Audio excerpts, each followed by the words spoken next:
Most people doing intermittent fasting are doing it correctly and still not losing weight. A 2021 study published in the New England Journal of Medicine followed 139 adults doing 16/8 intermittent fasting for 12 months. At the end of the year, the fasting group had lost no significantly more weight than the group eating normally. No significantly more. After 12 months of discipline, skipped breakfasts, and ignored hunger. And here's the thing. That study is not proof that fasting doesn't work. It is proof that fasting alone is not enough. There are specific, fixable reasons why the scale stops moving. Today I am breaking down the exact ones, and more importantly, the exact fixes. The number most people start with when they begin intermittent fasting is 16. 16 hours fasted, 8 hours eating. That is the most widely practiced protocol, the most researched window, and the first thing almost every article recommends. It is also the window where most people plateau within 6 to 8 weeks and then quietly conclude that fasting simply does not work for their body. But here is what that number leaves out entirely. 16 hours gets you into a fasted state. It does not guarantee fat burning. It does not guarantee a caloric deficit. And it tells you absolutely nothing about what is happening during your 8-hour eating window, which is where most of the real problems live. The 16-hour window is the entrance. What you do once you are inside determines everything. The first reason people stop losing weight on intermittent fasting is the one nobody wants to hear, and the one almost every fasting guide skips entirely. The eating window has expanded without the person noticing. This happens gradually and invisibly. Week 1. The window is genuinely 8 hours, noon to 8 p.m., clean boundaries, consistent. By week 6, breakfast has crept to 11, the last snack is landing at 9:30, and the actual eating window is now closer to 10.5 hours.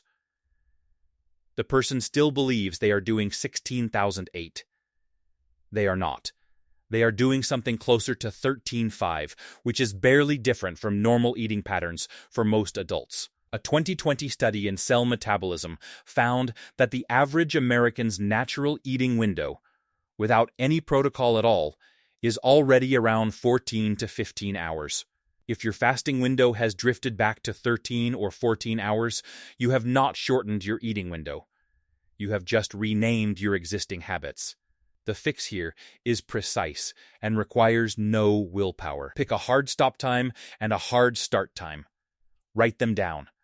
Set an alarm for 30 minutes before the eating window closes as a signal to finish. Do not estimate your window. Measure it.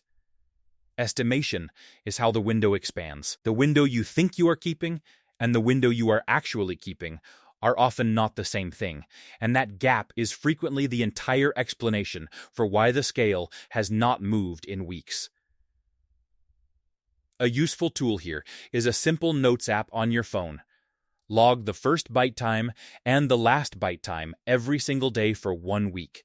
Most people are genuinely surprised by what 7 days of honest data reveals about their actual eating window versus the one they believed they were maintaining. The second reason is more surprising, and it is the one that catches the most disciplined fasters off guard.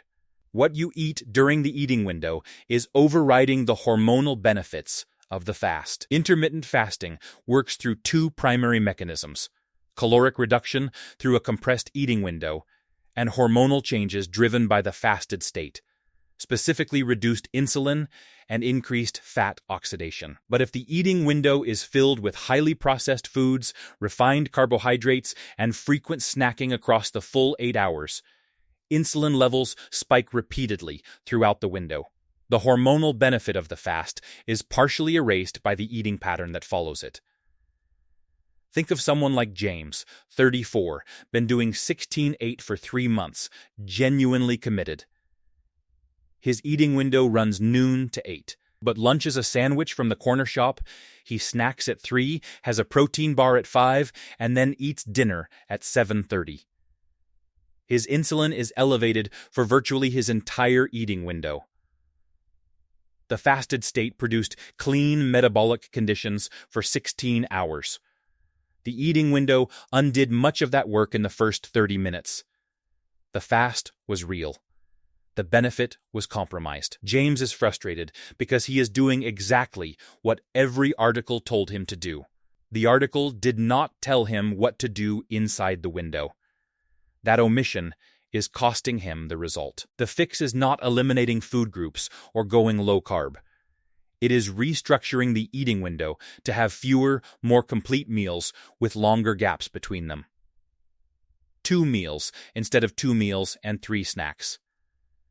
Eating to genuine satiety at each sitting rather than grazing lightly across the full 8 hours. The goal is to keep insulin low for as much of the day as possible, and that means keeping it low not just during the fast, but during the compressed eating window itself. It also means being deliberate about what the first meal of the day looks like. Breaking a 16-hour fast with a high-sugar, high-carbohydrate meal produces a sharp insulin spike that sets the hormonal tone for the rest of the eating window. Breaking the fast with a protein-forward meal, eggs, meat, fish, legumes, produces a much flatter insulin response and creates genuine satiety that reduces the urge to snack 2 hours later. The composition of the first meal is one of the most underused levers available to anyone doing time-restricted eating, and it costs nothing to adjust.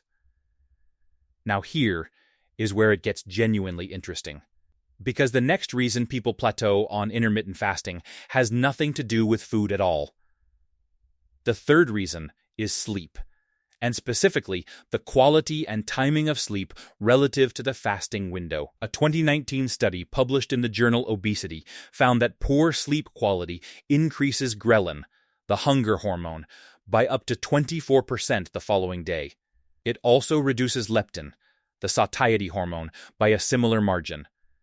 What this means practically is that a bad night of sleep produces the hormonal profile of someone who has not eaten in 24 hours, even if they ate normally the night before. For someone doing intermittent fasting, consistently poor sleep means they are entering every eating window already hormonally primed to overconsume. The fasted 16 hours did their job. The poor sleep undid it before the window even opened. This is not a discipline problem. It is a physiology problem, and it is one of the most underdiagnosed reasons people plateau on fasting protocols that were working in the early weeks. The fix is not complicated, but it requires treating sleep as part of the fasting protocol rather than a separate variable. The last meal should finish at least 3 hours before sleep. This reduces the cortisol and digestive activity that fragments sleep architecture. A consistent sleep and wake time, even on weekends, stabilizes ghrelin and leptin cycles so that the eating window opens from a position of genuine hunger rather than hormonally amplified craving. Sleep is not optional recovery from the day. It is active metabolic work. When sleep quality degrades, fasting performance degrades alongside it, reliably, measurably, and often invisibly.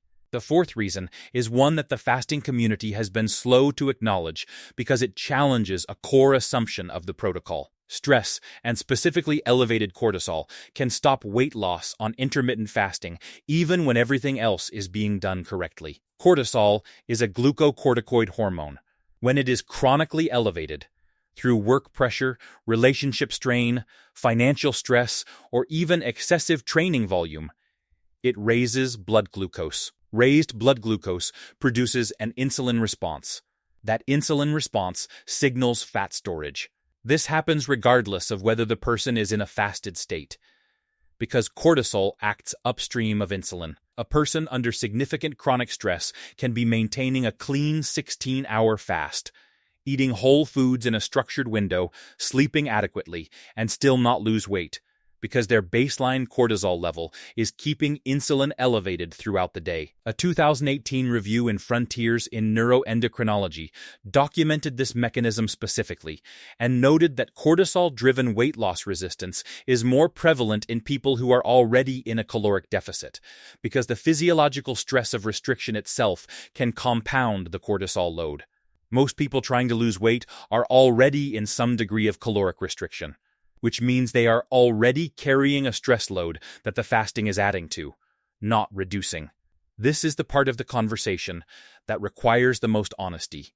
If your life is currently operating at a high baseline stress level, and for most people it is, adding a restrictive eating protocol without addressing the cortisol environment is like trying to drain a bathtub while the tap is still fully open. The fasting is working. The stress is refilling what the fasting removes. The fix is not abandoning the protocol.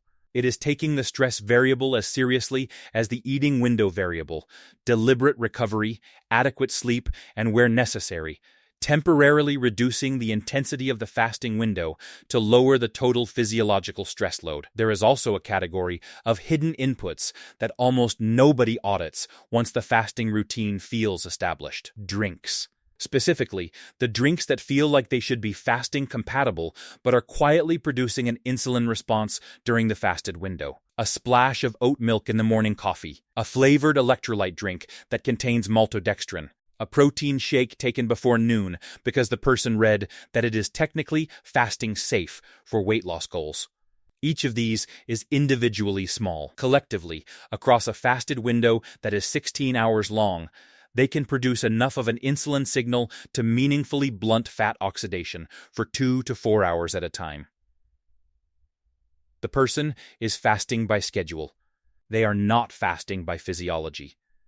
And the difference between those two things, sustained over weeks, is measurable on the scale.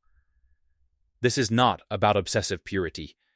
It is about understanding what the fasted state actually requires to produce the outcomes you are looking for. For weight loss specifically, the primary mechanism is reduced insulin across an extended window. Anything that triggers insulin, regardless of its calorie content, narrows that window without the person realizing it. Plain water, black coffee, plain tea, and unflavored electrolytes with no sweeteners are genuinely fasting compatible. Everything else deserves a closer, more honest look than most people give it once the habit has settled in. Stop here for a moment, because what we have covered so far, the drifting eating window, the snacking pattern inside the window, the hidden drinks, the sleep quality deficit, the cortisol load, those are the 5 most common reasons the scale stops moving. But the 6th reason is the one that explains why people who have genuinely addressed all of the above still find progress slower than expected. And it is the reason that most fasting content never mentions at all. The 6th reason is metabolic adaptation. When the body is exposed to the same eating pattern for long enough, the same window, the same rough caloric intake, the same meal composition, it adapts. Basal metabolic rate adjusts downward. Fat oxidation efficiency plateaus. The hormonal response to the fasted state becomes less pronounced because the body has stopped treating it as a novel stimulus and started treating it as the new baseline. A 2020 paper in Cell Reports found that metabolic adaptation to intermittent fasting begins in measurable ways after approximately 12 weeks of consistent practice. For most people, 12 weeks is precisely when the initial results slow and the frustration begins. What feels like a failing protocol is often a successful one that the body has simply learned to accommodate. The fasting is no longer disrupting the system, it has become the system. The fix here is variation, not abandonment and not despair. The body responds to novelty. Cycling between different fasting lengths, a 14-hour window on some days, an 18-hour window on others, an occasional 24-hour fast once every few weeks, prevents the metabolic habituation that makes a fixed protocol progressively less effective over time. This is not about escalating restriction. It is about maintaining the biological signal that produces results rather than allowing the body to neutralize it through adaptation. Now here is the part that most people in this situation have never considered, because every reason above is physiological. But there is a psychological dimension to the plateau that runs parallel to the biology and is almost never discussed. When intermittent fasting begins producing visible results, the emotional relationship with the protocol shifts in a way that is subtle and nearly impossible to see from the inside. In the beginning, fasting feels like deliberate discipline, a choice made against real resistance, repeated every day with visible payoff to reinforce the effort. That feedback loop is powerful. It builds momentum. It builds identity. And once the protocol becomes identity rather than tool, something quietly changes. The scrutiny applied in the early weeks, the honest measurement of the window, the awareness of what went into the eating hours, the attention to sleep quality, begins to relax. Not because the person stopped caring, but because caring and executing have merged into a comfortable routine, and comfortable routines do not get audited the way new behaviors do. People begin unconsciously protecting the protocol from the data.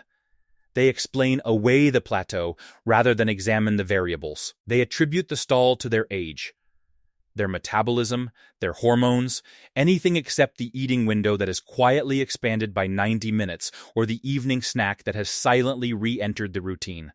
This is one of the most consistent reasons people spend months on a fasting protocol that stopped working weeks ago without making the small adjustments that would restart progress. The protocol is not failing them. They have stopped watching it closely enough to notice where it has slipped. The global picture on this is striking. Research conducted across time-restricted eating populations in Japan, Sweden, and the United Kingdom consistently shows that participants with the best long-term outcomes share one variable that has nothing to do with window length or meal composition. They treat the protocol as a flexible tool rather than a fixed identity. They adjust when the data tells them to adjust. They do not experience a modified window as a personal failure. They experience it as a calibration. The 2022 TREAT trial, published in the New England Journal of Medicine, found that the most successful long-term participants in time-restricted eating protocols were those who made the most deliberate adjustments over time, not those who maintained the strictest unbroken consistency. The people who never deviated had outcomes comparable to the control group. The people who paid attention and adapted had measurably better results across every tracked metric. This should feel like a genuine relief. The plateau is not a verdict on your body. It is not proof that fasting does not work for you. It is information about your current approach. And information is something you can act on. The people who succeed long-term with intermittent fasting are not the ones with the most willpower or the strictest protocols. They are the ones who stay curious about their own data rather than defensive about their own habits. Here is why the plateau still feels like failure, even when the data says otherwise. Human beings assess their situation relative to a shifting reference point, not in absolute terms. If you lost 8 pounds in the first 6 weeks and nothing in the last 6, your brain does not register the 8 pounds kept. It registers 6 weeks of effort that produced no new visible result. The reference point migrates to the plateau, not the progress. This is not irrationality. It is how the mind tracks resources and detects threats. But it means the emotional experience of a plateau is almost always more severe than the physiological reality warrants. You are not back where you started. You have not lost what you gained. You are at a place where the approach needs one specific adjustment, not abandonment, not an overhaul, just one honest look at which variable has slipped.